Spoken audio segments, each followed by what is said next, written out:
Chronicles 28. Ahaz was 20 years old when he became king, and he reigned in Jerusalem 16 years.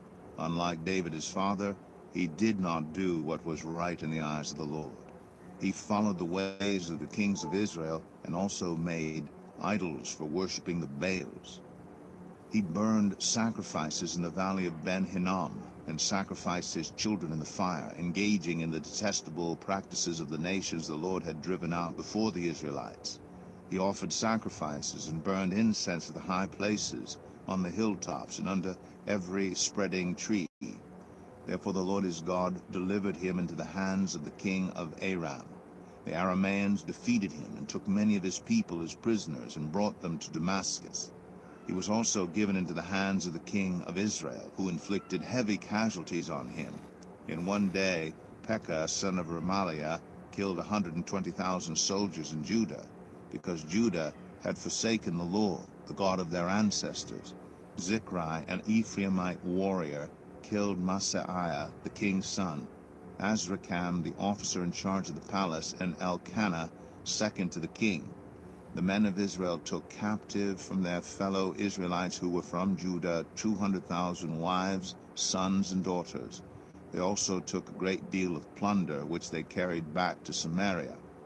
But a prophet of the Lord named Oded was there, and he went out to meet the army when it returned to Samaria. He said to them, "Because the Lord, the God of your ancestors, was angry with Judah, he gave them into your hand. But you have slaughtered them in a rage that reaches to heaven. And now you intend to make the men and women of Judah and Jerusalem your slaves. But aren't you also guilty of sins against the Lord your God? Now listen to me. Send back your fellow Israelites you have taken as prisoners, for the Lord's fierce anger rests on you."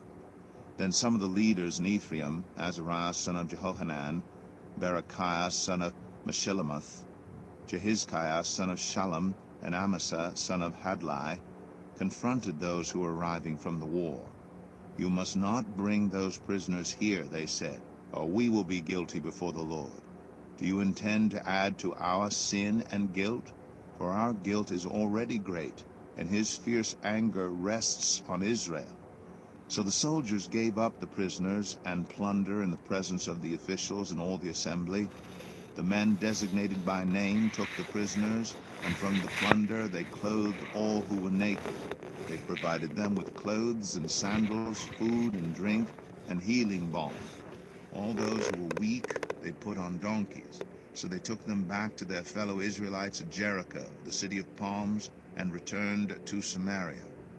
At that time King Ahaz sent to the kings of Assyria for help. The Edomites had again come and attacked Judah and carried away prisoners, while the Philistines had raided towns in the foothills and in the Negev of Judah.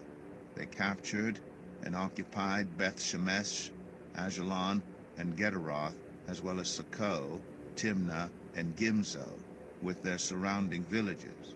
The Lord had humbled Judah because of Ahaz king of Israel, for he had promoted wickedness in Judah and had been most unfaithful to the Lord. Tiglath-Pileser, king of Assyria, came to him, but he gave him trouble instead of help. Ahaz took some of the things from the temple of the Lord, and from the royal palace, and from the officials, and presented them to the king of Assyria, but that did not help him. In his time of trouble, King Ahaz became even more unfaithful to the Lord. He offered sacrifices to the gods of Damascus, who had defeated him, for he thought, "Since the gods of the kings of Aram have helped to them, I will sacrifice to them, so they will help me." But they were his downfall, and the downfall of all Israel. Ahaz gathered together the furnishings from the temple of God and cut them in pieces. He shut the doors of the Lord's temple and set up altars at every street corner in Jerusalem. In every town in Judah, he built high places to burn sacrifices to other gods and aroused the anger of the Lord, the God of his ancestors. The other events of his reign, and all his ways from beginning to end, are written in the book of the kings of Judah and Israel. Ahaz rested with his ancestors and was buried in the city of Jerusalem. But he was not placed in the tombs of the kings of Israel. And Hezekiah his son succeeded him as king.